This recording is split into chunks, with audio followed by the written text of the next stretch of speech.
Hey, everybody, turn it up. Wait, not too loud. Want to protect our hearing. We don't want to go too crazy with that. We're going to talk about that today with Doctors Michelle and Eric. And we're going to talk about what might we be doing to our hearing on a daily basis, listening to music that we don't even realize, whether it's in our home, our apartment, in our vehicle. We go out to dinner, go to a club, go see some friends rehearse in their garage, or whatever. So sit back, relax, and if you have questions or suggestions even for topics about our show, Plugged Into Hearing Health, let us know. Michelle and Eric, welcome. How are you? We're great. How are you? Good. Doing really good. Excited to talk about hearing health because it's something that if anyone has hearing, they can negatively affect the quality of their hearing, right? They can impair their own hearing and it can get worse. Can it ever get better? I don't know if we've ever talked about that. If there's hearing loss, can it ever come back? It all depends on the underlying cause of the loss. So if it's a mother-in-law, that one's easy to fix, right? Just kick her out. If you jab your eardrums with a shiv, then might require some reconstructive surgery. But in all seriousness, it depends on the underlying cause. That if somebody has middle ear fluid or they have an ear infection and they have a temporary hearing loss, we expect once the fluid is out or whatever the temporary cause is goes away, that the hearing improves. There are some noise exposure related hearing losses that can be temporary. We call that a temporary threshold shift. You may have experienced that if you go to a loud concert, you walk out, your ear feels clogged, and maybe you have some ringing in the ears, but then a day or two later, things feel fine. That's a temporary threshold shift that does put you at greater risk for permanent damage, but that reverses. But age-related hearing loss and kind of general noise exposure does not reverse. Interesting. And the temporary situation you mentioned, I immediately recalled a few years ago, I went shooting with a friend of mine, and we, of course, wore our ear covers. And I don't remember why, but literally for about 5 seconds, I partially uncovered mine for something.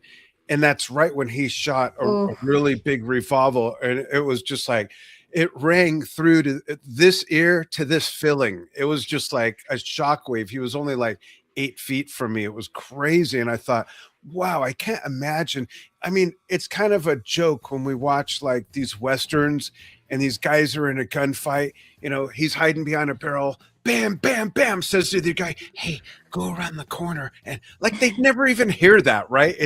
I think people, because we're taught silly things like that from watching TV, watching cartoons. Dogs and cats aren't supposed to get along. Ours get along. Something like that. You'd think, like how loud could it be? Unless you actually have firearms and go shooting or something, you don't realize it.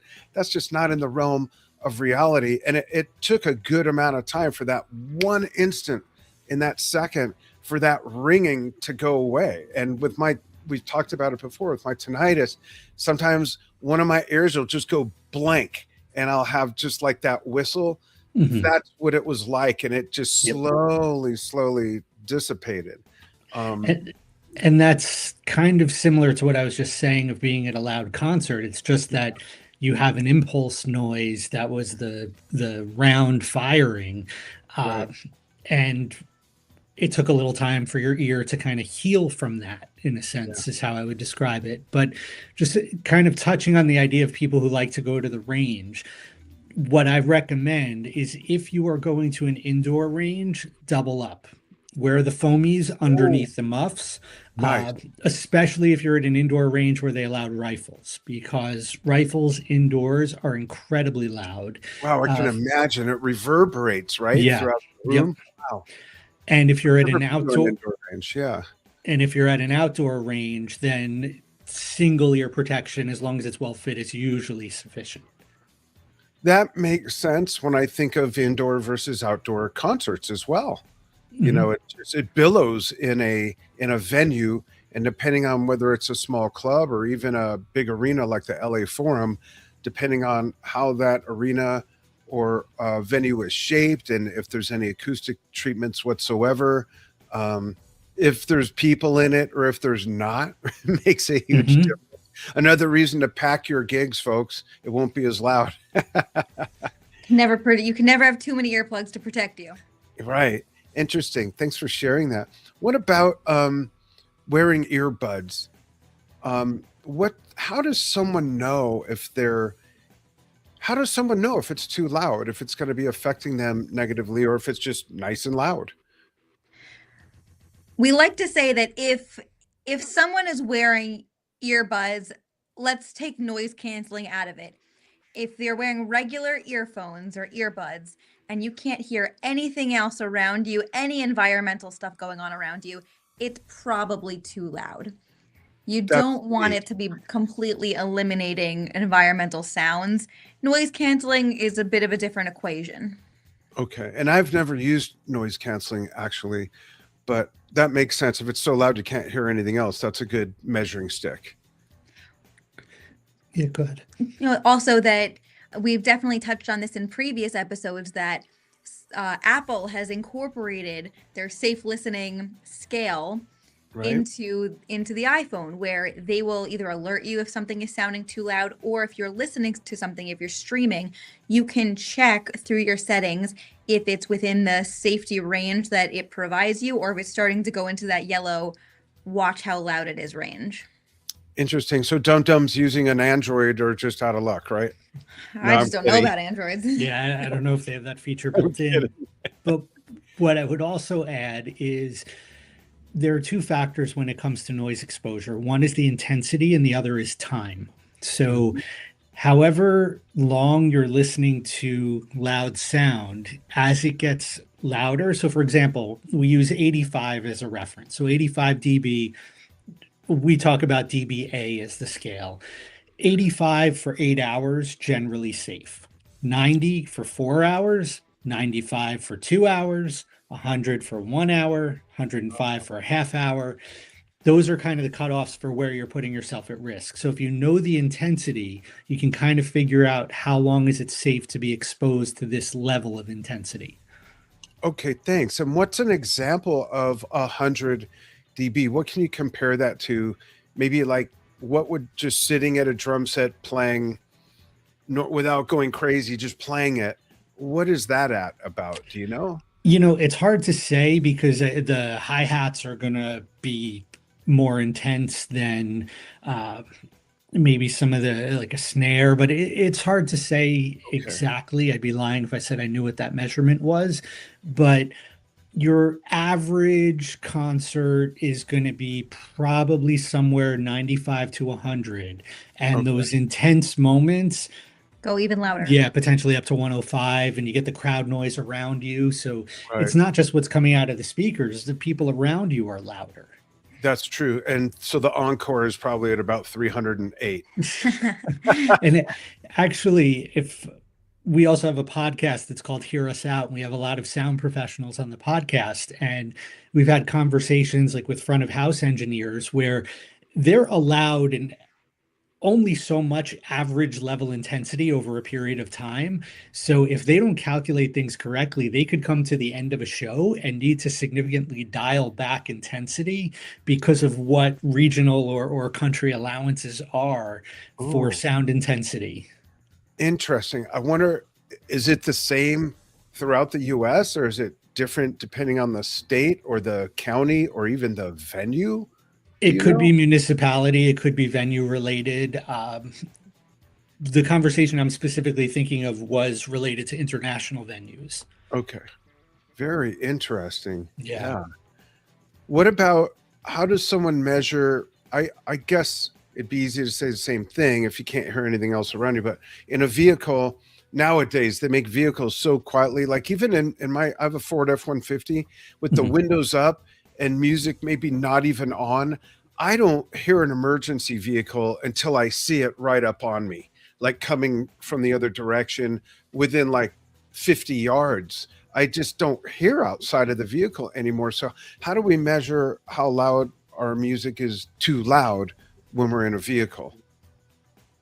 Is there a way to specifically for dB meter. Yeah. So we at least both have on our phones, we have a decibel meter or Oh, a loudness meter on our phones. It's an app, and there are a lot of them, and they come free. And this way, when you put on your music, you can also put on the app to see how loud is this actually right now. How, because the volume on the radio is not actually how loud it is in decibels. So whether you have your radio on volume 11 or 22 or 52, it doesn't actually tell us how loud it is. So that's why our dB meter is probably your best way to measure how loud something is. And at least in my own car, when I'm streaming when I'm listening on the radio versus actually listening through the CD player on the radio, I have an old car, so I have a CD player, I do and too. I have a carousel in the truck. I use my CD player all the time. Me too. And strangely enough, when I'm playing from a CD player, the volume actually has to be a lot louder than the radio in order Oh, for it to be perceived as very similar volume. So when I turn off the CD player and go back to the radio, it is a lot louder. So oh, you need to make interesting. sure you're cranking it back down to make sure that sometimes you don't even notice how loud it is. That's interesting. I never thought of that. And folks, if you have questions or want to chime in with your case of hearing impairment or anything like that, let us know. We Chime in actually, from where you're watching from. There's there's Billy Mayfield in Silver Spring, Maryland. Cool. Thanks for chiming in. Yes, Michelle. I was going to say that we actually see a lot of patients. Eric and I are both audiologists, and we see a lot of patients actually that have hearing loss in their left ear because that are truck drivers, because or people who are big drivers and they have the window down. And so if they're driving all day long with the window down, actually just the noise from the highway over time adds up and can lead to some hearing loss. But it's interesting that we can only see it really on one side because we see it on their driver's side ear. That's interesting. And, this reminds me of something I keep forgetting to bring up. Eric said something a few episodes ago that gave me an epiphany that I usually don't have my windows down, but I always wondered, like, why does my left ear have more hearing loss when I talk on the phone with my right ear? Mhm. That might sound like a weird question, knowing what you folks know, but I thought if anything, shouldn't this have more hearing loss? Because I've always talked on the phone, always for 63 years on this ear. And then Eric mentioned, well, for right-handed drummers, the hi-hat being right there, those frequencies and the close proximity and the all that constant clanking, if you play like me, that's got to be a huge part of it, right? Yeah, that the sound intensity is not the same at the right and left ear. So it could depend on where's the hi-hat, where is your amplifier, what Right. other, if you're playing a lot of music, where are you oriented on stage relative to the other players? Who's loud? How loud are they? Yeah, Uh, those can all have an effect. That sound does not affect each ear the same because there are distance factors at play. that makes Even we talked before about shooting. If you shoot without ear protection, the damage is likely not going to be the same in each ear, especially depending on how you hold the weapon. I can't after that incident, I Mhm. can't imagine shooting without hearing protection Yeah, if I'm just going to go shoot for shoot. I mean, if it's someone coming in the house, I'm not going to go look for my hearing protection. They're done and that's it, and my right. ears will ring for a while. But that's a really interesting thing, the way it doesn't affect both ears the same way. And Anne Seti is watching from Lakeport, California, my home state. And Dave Lout says Central Illinois tinnitus. Also there is a input limit to the input jack on my truck stereo. That's interesting. Nice. He says he has loss at 2K from a snare drum. Oh, Snare drums can do it. Snare drums, depending on what they're made of and how you hit them, they could be like cannons. Yeah, and usually we see noise-related hearing loss between 3 and 6K, but the more intensity you're exposed to, the wider the effect can be over time. Interesting. And on the topic of drums, a lot of people don't know this, but the colder the temperature is where the drums are, the harder the surfaces become and the louder they are. Depending on the material they're made from, the the harder the surface, same thing, the louder that they are. It's not always just the thickness, but Mhm. what is the material? Is it bell brass? Is it hammered brass? Is it maple shells, or is it walnut, mahogany? I remember about 7 years ago or so, I was doing interviews with John Good of DW at the NAMM show in the DW booth, and he was showing me all these new drums, and he showed me this experimental snare drum made out of, are you ready? Concrete. It was No a way. concrete shell, and this thing was so loud. It was like, who would use that and for what? And also, if you think of for musicians, especially if you play outdoor venues, humidity, temperature, like you were Yeah. saying, if you're playing in Denver where you're up high versus higher altitude versus more sea level, all of that is going to affect the transmission of the sound waves. So, for example, you talk to musicians and they'll say, I have the exact same mix in my board, but the sound is very different venue to venue. And there's a lot of factors that go into what is the actual output and how you're perceiving it. Now that's interesting, and it makes sense because if we're talking about the differences in elevation and it's an outdoor venue, simply in Denver, the air is going to be thinner, and Mhm. so the sound's probably going to not travel as well as it would in foggy Zuma Beach, California. The sound really travels through fog or cloud cover and whatnot, just like it does through water. Am I right that that's part of the difference, that the air density? So the density is going to affect the sound wave and the efficiency of the transmission. I would actually think from a physics perspective, there's less inhibiting the wave Mhm. at the higher Thinner. elevation. Yeah, Yeah. with thinner air, they would Yeah. go more efficiently. Yeah. Interesting. And on the topic of elevation, um, I used to fly a lot more than I do now, Mhm. but I hear from people sometimes who fly a lot, like weekly or 2, 3 times a month, that their ears are greatly affected, not just while they're in flight going up and down, but can that damage the hearing? And if someone moves from or goes, let's say they're traveling on tour and they're going through different elevations, can that affect their hearing in a negative way as far as damage, or is it just gonna, their ears will pop and everything's fine? I Overall, I would say really just if you have any middle ear issues going on, that's Yeah. where you're going to see the biggest effect. Okay. Is any history of middle ear infections or fluid buildup, eardrums that have previously perforated and are at risk of perforating again. That's really where you're going to see the most risk on the flight. That makes Yeah, sense. it's usually just temporary. If you experience a drop in your hearing, like we'll recommend hold your nose and blow, and that can help clear out that middle ear space and kind of bring that hearing back to baseline. Luckily, sometimes we have instances where somebody actually very likely had hearing loss before going on a flight, Mm, but then their ears popped and they feel like something has changed with their hearing. It's actually not that the hearing has changed all that significantly, but there was some sort of event, which in this case would be a flight, that made them notice the hearing loss more, even though it was pre-existing. that's interesting. Yeah. Hey, folks, if you're just joining us or joined us just a short time ago, we're here with Doctors Michelle Schechter and Eric Sandler, audiologists, taking questions about your hearing and talking about, a lot of times we focus on what musicians put themselves through. Today, we're focusing a bit more on what even just the average music fan puts themselves through, listening to loud music in their vehicle, at home, with earbuds, and what have you. And the topic of elevation came up. And we'd love to have people ask questions. Don't be shy. We won't tell anyone. It's just on Facebook with 1.4 million fans. A lot of the patients that we get actually that are young or preteens or teenagers, we start to see a bit of a drop in their hearing, even if it's normal hearing still.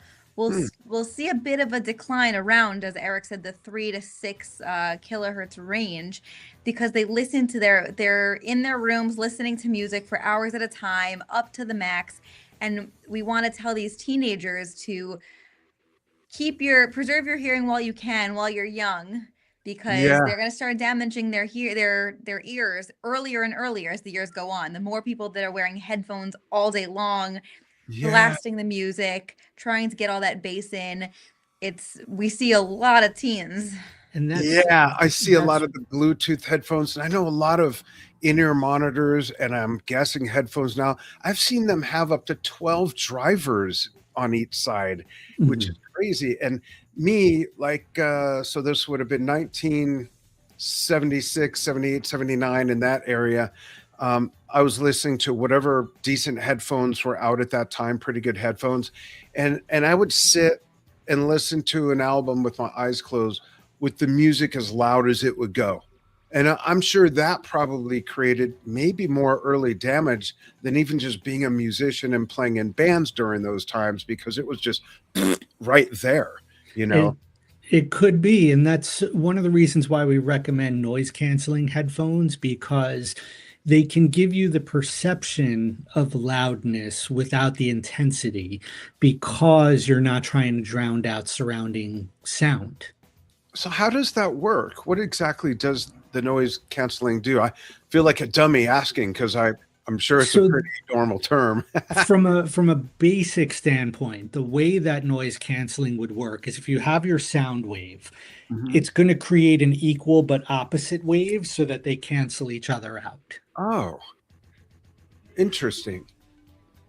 So you can have it loud, but Well, you it's can have, let's say, for example, you commute on a subway okay. and the subway's loud, people are talking, you want to listen to your music or your podcast. So you keep turning it up and up and up and up until you don't hear what's going on around you.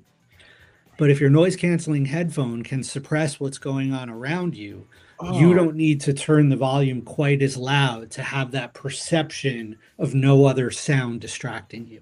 interesting. Okay. So we're right on the highway, and we have a lot of, we live in a very rural mountain town in Arizona, and there's a lot of 18-wheelers constantly Mhm. going through town. It's a pass-through town. And I always see kids walking home from school with headphones. And I'm wondering if they have the noise I'm guessing because they're probably newer devices, they do, and hopefully they're exercising the noise canceling. Otherwise, they'd be turning it up, because when I step like about 25 feet that way is Mhm. our door that steps right out onto the sidewalk at the highway.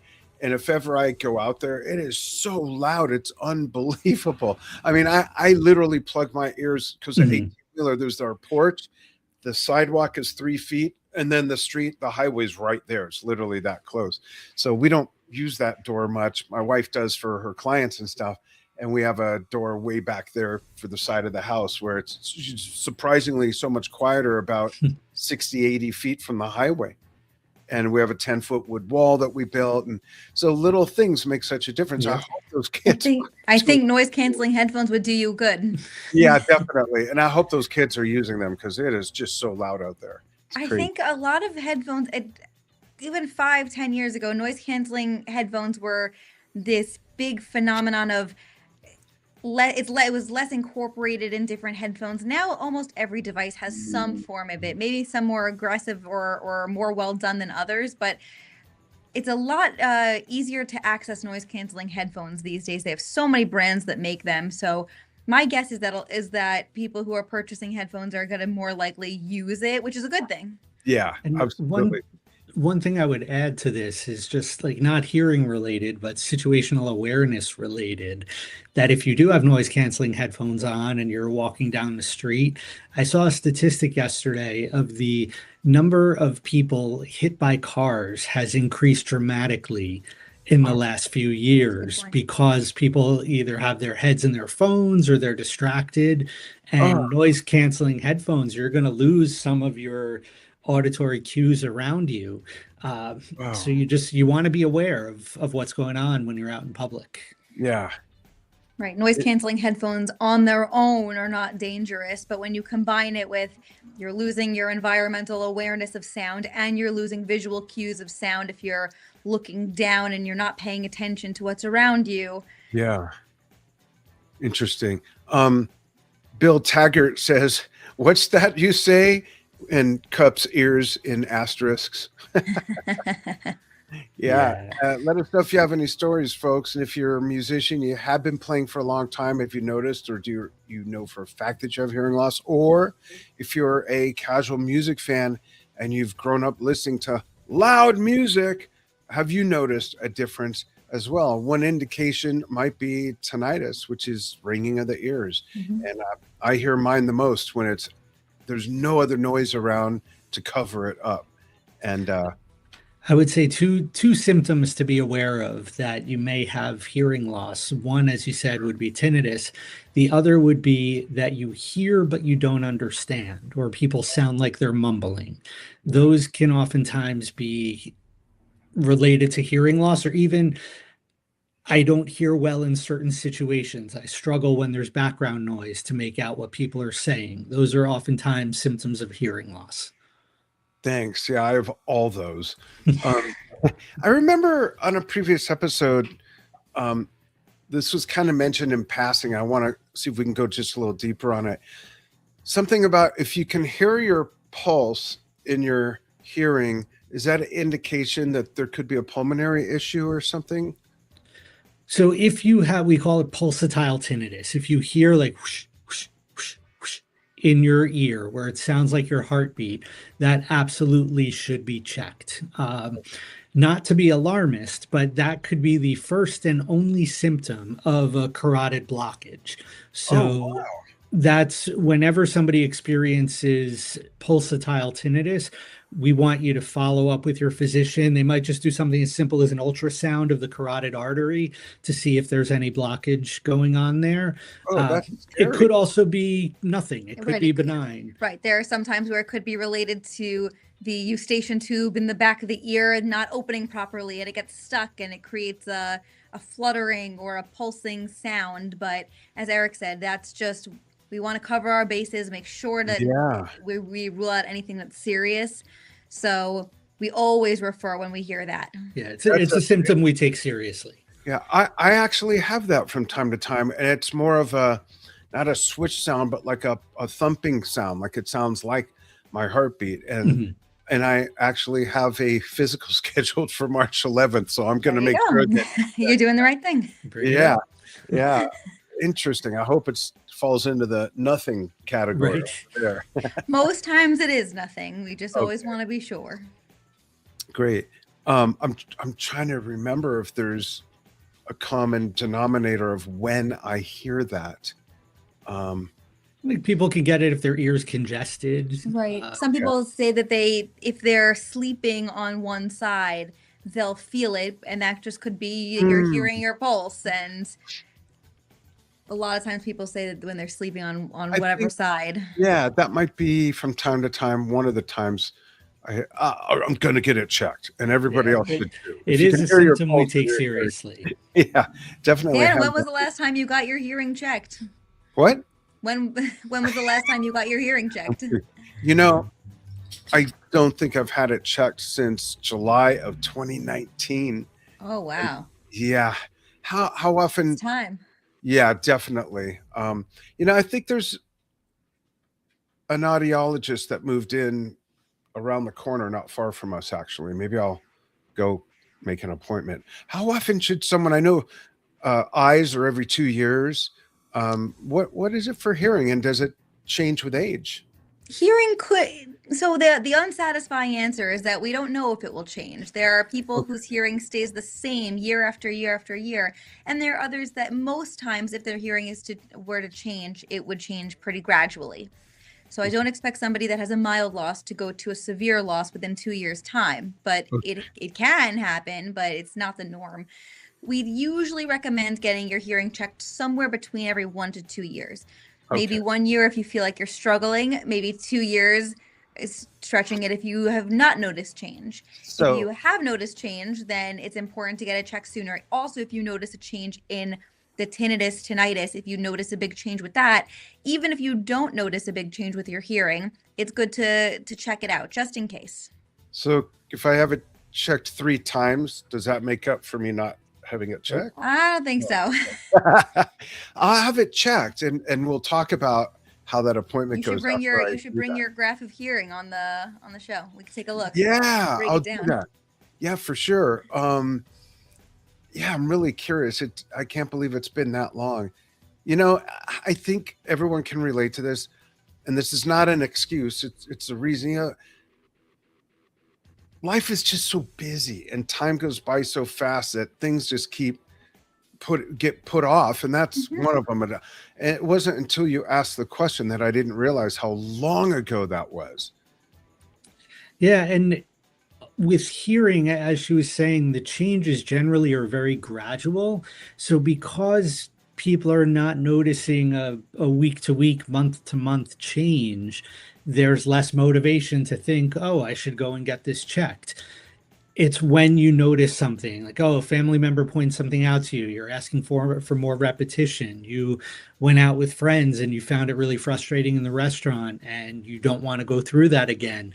Yeah, That's a lot of times when people say, like, oh shoot, when was the last time I got tested? And then they come in.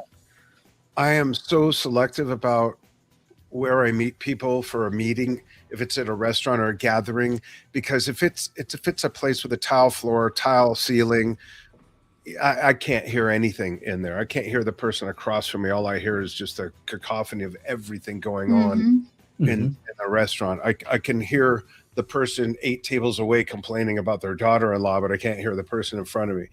All these things just swirl around. And the mumbling thing, um, I know that some people do talk softer, but I know that when I hear what I perceive as the mumbling, there's a couple people in my world who I know are talking soft, but I know that there's 18 other people that are not necessarily talking soft. I just can't hear them that well, you know, and that's my receptor. It's not their projection, you know.